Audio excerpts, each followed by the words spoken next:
तो प्रिय विद्यार्थियों सभी को जय श्री राधे कृष्णा। जैसा कि आप जानते हैं मैं अपने चैनल दिव्यांश कार्य 9698 पर लगातार आपको बोर्ड परीक्षा 2026 के जो पेपर हुए हैं गणित विज्ञान के उनका हल करा रहा हूं। तो उसी के अंतर्गत मैंने इंटर गणित का पेपर पूरा हल करा दिया है आपको। तो आज उसी क्रम में आगे चलते हुए इंटर फिजिक्स का ये 2026 का पेपर है, आप देख सकते हैं स्क्रीन पे 2026 का पेपर और सेट नंबर है ये 346 DX 346 DX सेट है। तो इस फिजिक्स के पेपर को आज आइए हम हल कराते हैं, इसके सॉल्यूशन कराते हैं इसका। तो आप हमारे चैनल दिव्यांश क्लास 9698 पर बने रहिए और जिससे आपको गणित विज्ञान में एक अच्छा स्कोर बना सकें आप। आइए तो क्वेश्चन नंबर 1 है, ये पहले विकल्प दे रखा है कि वैद्युत निम्न में वैद्युत क्षेत्र की विभवता। देखिए वैद्युत क्षेत्र की जो विमा है वही E बराबर क्या होता है F बटे Q। तो F बल और बल की विमा क्या होती है M L T की घात -2 और बटे Q की क्या होती है आवेश की AT। ठीक है, अब ये A और T ऊपर जाएंगे। देखिए M L, अब T ऊपर है, T ऑलरेडी पहले से ही 2 घात माइनस की है तो L कितनी हो जाएगी T की घात हो जाएगी -3 और A की घात कितनी हो जाएगी -1। देखिए इसमें जो विकल्प मेल खा रहा है M L T की घात -3 A की घात, तो वो C विकल्प मेल खा रहा है। तो इसका आंसर क्या हो सकता है C। देखिए दूसरे का क्या है खा, दूसरे का खा है कि प्रकाश गति उत्सर्जन में आपके प्रकाश की आवृत्ति को दुगनी कर दिया उससे इलेक्ट्रॉन की गतिज ऊर्जा क्या होगी। तो गतिज सिंपल सी बात है, जब आपके प्रकाश की जो आवृत्ति अगर वो दुगनी कर दें तो दुगने से कुछ अधिक ही होगा। तो इसका बी पार्ट आंसर है। और गा का जो आंसर है वो कह रहे हैं 2 प्रतिरोध समांतर में जुड़े हैं, इनका तुल्य प्रतिरोध दे रहा है 5/6 ओम और एक प्रतिरोध दे रहा है आपका 2 ओम का। तो दूसरा प्रतिरोध वो कह रहे एक प्रतिरोध के टूट जाने पर प्रतिरोध 2 ओम हो जाता है, तो टूटी हुई प्रतिरोध का मान बताइए। यानी ये दोनों आप समझे, इनका दोनों को जैसे जुड़े हुए तो वो कितना था समांतर में जुड़े हुए हैं, तो इनका तुल्य प्रतिरोध ये इतना। अब एक हट गया, तो जो हटा था जिनके जुड़ने से इतना हो रहा था वो कितने का हटा था। तो सूत्र देखिए क्या होता है R बराबर R1 R2 और R1 प्लस R2 ऊपर गुणा नीचे जोड़। अब मान लो हम ये मान के चले कि R हट गया, टूट गया मतलब, तो क्या हो जाएगा। देखिए तुल्य प्रतिरोध की जगह मैं क्या रखूंगा 6/5 और यहाँ 2R बटे R+2 क्रॉस मल्टीप्लाई करेंगे तो देखिए कितना हो जाएगा, यानी 6R और 6 दूनी 12, इधर हो जाएगा आपका 5 दूनी 10R। तो ये भाई 5 दूनी 10 और 6R और 6 दूनी 12। अब ये 6R इधर है तो 12 बराबर 10R - 6R घटित कितने आएंगे 4R बराबर 4 बटे में लो, तो 12/4 बराबर R के, तो 4 से भाग करेंगे तो कितना आएगा 3 ओम। तो कहने का मतलब है कि यदि 2 ओम और 3 ओम के प्रतिरोध को समांतर क्रम में जोड़े तो तुल्य प्रतिरोध 6/5 ओम हो जाएगा। तो अब ये दोनों समांतर क्रम में जुड़े, अचानक ये टूट गई या टूट गया तो 2 ओम का प्रतिरोध रह गया, तो वो जो हटा वो कितना ओम का प्रतिरोध था। तो ये आंसर इसका 3 है और इसका जो है विकल्प वो C सही है, यानी गा का जो है विकल्प C सही है, आप देख सकते हैं इसका। आइए आगे बढ़ते हैं आप।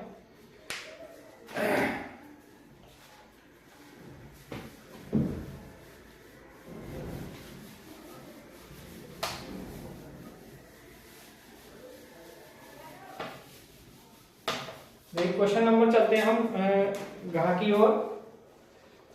घा क्वेश्चन है कि निम्नलिखित आवेशित कण समान वेग से एक समान चुंबकीय क्षेत्र में क्षेत्र के लंबवत प्रक्षेपित किया जाता है तो किस बल पर सर्वाधिक बल होगा। देखिए F बराबर अगर QV sin थीटा है और लंब है तो इसका मान तो 1 हो जाएगा। समान चुंबकीय क्षेत्र समान वेग है, देखिए किसमें परिवर्तन हो गया, तो ये अल्फा कण का ज्यादा होगा, तो इसका आंसर C सही है अल्फा कण। अल्फा कण का जो आवेश है वो ज्यादा होगा क्योंकि आवेश इसका इलेक्ट्रॉन से क्या होता है ज्यादा होगा। क्वेश्चन है एक अगला डा कह रहा है एलसीआर परिपथ में शक्ति गुणांक पूछ रहा है, शक्ति गुणांक 1 होगा कब होगा जब ये, देखिए शक्ति गुणांक क्या होता है, cos फाई बराबर क्या होता है आर बटे जेड, जेड वृद्धि वाला है यानी आर बराबर, और जेड का मान क्या होता है ओमेगा एल माइनस एक बटे ओमेगा एल सी और विद रूट और प्लस आर स्क्वायर, ये होता है। अब यदि इसका मान क्या हो जाए ओमेगा एल बराबर हो जाए 1/, ओमेगा सी का, तो जब ये बराबर हो जाएंगे तो इसकी वैल्यू 0 हो जाएगी, तो क्या हो जाएगी आर बटे, ये तो हो जाएगा रूट के अंदर देखिए 0 प्लस आर स्क्वायर बचेगा, तो आर बटे आर आ जाएगा, तो आर से भाग करके तो 1 आएगा, शक्ति गुणांक कितना हो जाए 1। तो इसका आंसर क्या है, यानी बी पार्ट आंसर है, यानी ये बी है जो ओमेगा बराबर ओमेगा एक्स है, तो इसका आंसर बी है। आप देख सकते हैं बड़े सवाल था।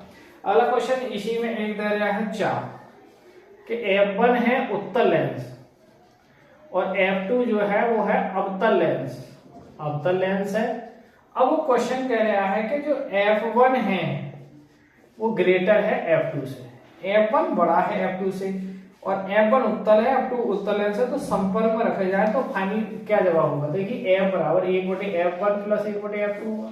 अब आप ये समझो कि ये तो ज्यादा है, मैं मान लो कि चलो थोड़ी देर के लिए मैं एग्जाम्पल तौर पे इसका मान 2 है भाई, F1 का मान लो आप या 20 मान लो, ऐसा करो ये 50 और ये 20, F1 50 है और F2 20 है थोड़ी देर के, और दोनों ई का है माइनस का, तो ये 50 है तो 1/50 हो जाएगा, और ये माइनस का 1/20 माइनस का हो जाएगा। देखिए तो अब आप क्या कर सकते हैं, इसका एलसीएम लेंगे आप, वही वो कह रहा है F1 ग्रेटर है F2 से, तो F1 ज्यादा है, तो अब एलसीएम लेंगे, जैसे 50 का 2 बार भाग जाएगी और 20 से 5 बार भाग जाएगी, तो जिसमें माइनस के कितने हो जाएंगे घट के 3/100, 1 कैपिटल F। मैं एग्जाम्पल अपनी तरफ से ये बता रहा हूँ आपको, तो यहाँ से जो F की वैल्यू आ जाएगी वो माइनस, कहने का मतलब माइनस में आएगा, तो फाइनल जो है वो फाइनल जो लेंस होगा वो किसके तरह व्यवहार करेगा, इसका ए आंसर सही है, अवतल लेंस की तरह व्यवहार करेगा, क्योंकि जब उसका F1 सिंपली F1 जो बड़ा होगा तो वो बटे करने व्युत्क्रम होने पर उसका मान कम हो जाएगा, और जो कम है उसका व्युत्क्रम होने पर ज्यादा हो जाएगा, तो ज्यादा हो जाएगा तो वो नेगेटिव हो जाएगा, नेगेटिव हो जाएगा तो वो अवतल लेंस की तरह क्या करेगा व्यवहार करेगा। तो आप देख सकते हैं इसका विकल्प जो है वो ए ठीक है। तो ये आपके जो क्वेश्चन है वो विकल्प आपके 6 के 6 क्वेश्चन देख सकते हैं आप, ये विकल्प थे। अब आइए अब क्वेश्चन सेक्शन बी के अंतर्गत बढ़ते हैं आगे की ओर, जो लिखित में है एक नंबर के। अब सेक्शन बी, ये आपका सेक्शन ए जो विकल्प वाले क्वेश्चन थे वो हमने आपको करा दिए हैं। आइए आगे बढ़ते हैं। आइए क्वेश्चन चलते हैं अब सेक्शन 2 के अंदर, मतलब क्वेश्चन है 2 का कहा किसी अर्धचालक के ताप में वृद्धि होने पर उसकी चालकता पर क्या प्रभाव पड़ेगा। तो देखिए इसका आंसर आप सुने, यदि किसी अर्धचालक के ताप में वृद्धि होने पर उसका आंसर मैं लिख रहा हूं, किसी अर्धचालक, देखिए किसी ताप में वृद्धि होने पर, ऐसा समझो किसी अर्धचालक के ताप में वृद्धि होने पर जो सहसंयोजक बंध है,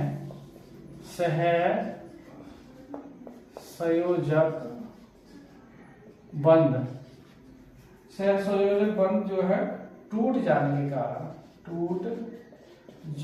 के कारण इलेक्ट्रॉनों की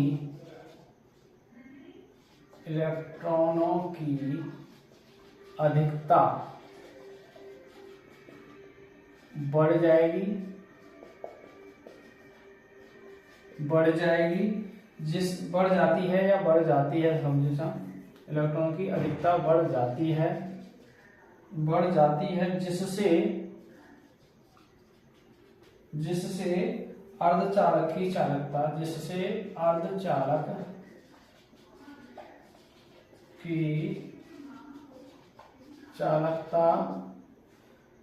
बढ़ जाती है,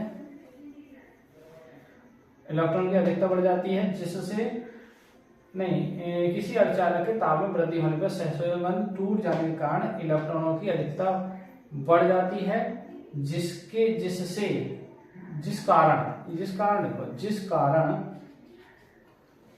कारण अर्धचालक की चालकता में वृद्धि हो जाती है, अर्धचालक की चालकता में वृद्धि हो जाती है, वृद्धि हो जाती है और हो जाती है और प्रतिरोध क्या हो जाता है, कम हो जाता है। प्रतिरोध क्या हो जाएगा, उसका कम हो जाएगा। यानी किसी अर्धचालक के ताप में वृद्धि होने पर उसकी चालकता क्या होगी, चालकता क्या प्रयोग करेगा, किसी अर्धचालक के ताप में वृद्धि होने पर संयोजक बंध टूट जाने के कारण इलेक्ट्रॉनों की अधिकता बढ़ जाती है। इलेक्ट्रॉन बढ़ जाएंगे तो अर्धचालक की क्या है, चालकता में वृद्धि हो जाती है और प्रतिरोध कम हो जाता है। ये कहने का मतलब है उसकी चालकता क्या हो, तो चालकता में वृद्धि हो जाएगी। बात आप ये आंसर सेंटेंस है कि उसकी चालकता क्या प्रयोग है, तो चालकता में वृद्धि हो जाएगी। चालकता की जो ताप में वृद्धि होने पर उसकी चालकता बढ़ जाएगी, बस वृद्धि हो जाएगी। ये इसका आंसर है, आप नोट कर सकते हैं। आइए विद्यार्थी क्वेश्चन सेक्शन बी के अंदर में क्वेश्चन चलते हैं 2 के खाकी और किसी नाभिकीय संलयन की अभिक्रिया में द्रव्यमान क्षति 0.2% है तो 1 किलोग्राम द्रव्यमान के संलयन से कितनी ऊर्जा मुक्त होगी। तो आइए इसका हम देखते हैं। देखिए मुक्त ऊर्जा पूछ रहा है, इसका उत्तर तो मुक्त ऊर्जा जो फ्री एनर्जी होगी वो E बराबर, देखिए सूत्र क्या होता है, डेल्टा एम सी स्क्वायर। अब देखिए डेल्टा एम का मान कितना है, 0.2% ऑफ का 1 kg का 1 kg और इंटू सी स्क्वायर। तो देखिए 0.2, अब पॉइंट परसेंट हटेंगे तो बटे में क्या आएंगे 100 और देखिए गुणा 1 और सी का मान है 3 गुणा 10 की पावर 8 का स्क्वायर। देखिए पॉइंट हटेगा 0 बढ़ेगा तो 2 गुणा ये वर्ग करेंगे तो 9 गुणा 10 की पावर 16 और नीचे 10 की घात 3 हो जाएगी। देखिए 3 0 मतलब 9 दूनी कितना हो जाएगा, ये 18 और ये घात 3 कम हो जाएगी, यानी 10 की पावर कितनी रह जाएगी, 13 रह जाएगी। अब एक पॉइंट, यदि आप पॉइंट लगाना चाहें, एक पॉइंट लगा देंगे इसमें तो 1.8 गुणा 10 की पावर कितनी हो जाएगी, 14 जूल। ये आपका आंसर है, देख सकते हैं। बड़े सवाल थे इसमें।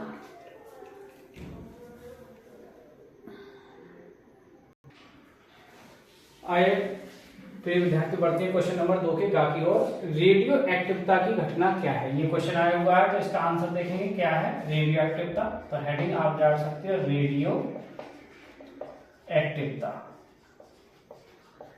देखिए इसकी परिभाषा क्या है, किसी पदार्थ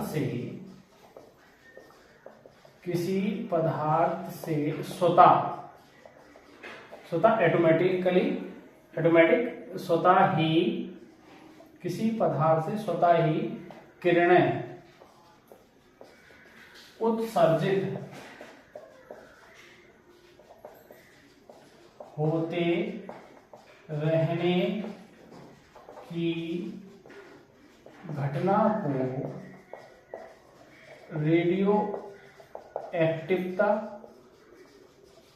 या रेडियो धर्मता भी रहता है, कभी धर्मता कहते हैं। ठीक है, किसी पदार्थ से स्वतः ही किरणें उत्सर्जित होते रहने की घटना को रेडियो एक्टिवता या रेडियो धर्मता कहते हैं।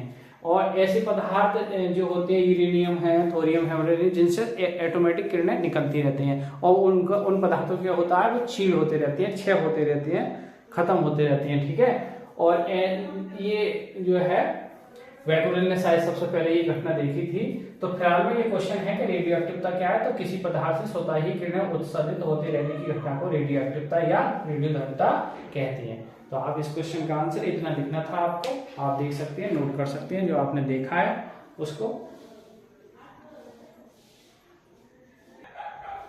आइए विद्यार्थी क्वेश्चन चलते हैं, हम क्या कहते हैं, किसी प्रकाश का संवेदी सतह के कार्यफलन का अर्थ समझे। देखिए क्वेश्चन को क्या कर दिया, क्वेश्चन वाले ने बोर्ड में घुमा दिया, कार्यफलन का अर्थ। अब अर्थ में बच्चे हैं हिलक गए होंगे कि क्या पूछा है, क्या भाई। तो ये इसकी क्या था कि हमें कार्यफलन की परिभाषा देनी थी बस। तो आइए इसका उत्तर देखेंगे। उत्तर क्या है, देखिए कि किसी धातु के, इसका आंसर क्या होगा, किसी धातु के पृष्ठ से, किसी धातु के पृष्ठ का किसी धातु के पृष्ठ का कार्यफलन वह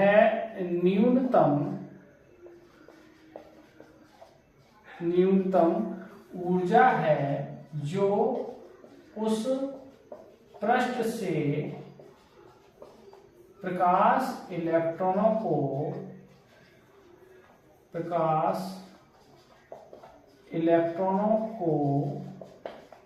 निकालने के लिए आवश्यक होती है। उस पृष्ठ का उस संवेदी सतह के पृष्ठ का उस संवेदी सतह के पृष्ठ का कार्यफलन कहलाता है। बस इतना आंसर देना था आपको। देखिए आपको क्या कहना था कि किसी प्रकाश का संवेदी, ये कार्यफलन की परिभाषा ये थी कि किसी धातु के पृष्ठ का कार्यफलन वह न्यूनतम ऊर्जा है जो उस पृष्ठ से प्रकाश इलेक्ट्रॉनों को निकालने के लिए आवश्यक होती है या होता है, उस संवेदी सतह के पृष्ठ का कार्यफलन कहलाता है। इसका सूत्र क्या होता है? W बराबर H न्यू जीरो क्या होती है? दहली आवृत्ति है। इसको ऐसे भी लिख सकते हैं C/λ0। ठीक है, ये इसका सूत्र है कार्यफलन का, नोट कर सकते हैं आप। तो प्रिय विद्यार्थियों, आज के लिए वीडियो को यहीं विराम करते हैं। प्रश्न नंबर 2 के घातक हमने, प्रश्न नंबर जो 1 है 6 जो विकल्प थे उसको हमने हल करा दिया है आपको, और प्रश्न नंबर 2 के का, खा, गा और घातक हल करा दिया है। तो नेक्स्ट वीडियो में आपको इससे आगे को देखने को मिलेगा। तो आप हमारे चैनल दिव्यांश के 96 पर लगातार बने रहिए, अपडेट करते रहिए, और जिससे अपने गणित और फिजिक्स में अच्छे स्कोर की तरफ आगे बढ़ें। ठीक है, इसी के साथ आज की वीडियो को यहीं विराम करते हैं। जय हिंद, जय भारत, जय श्री राधे कृष्णा।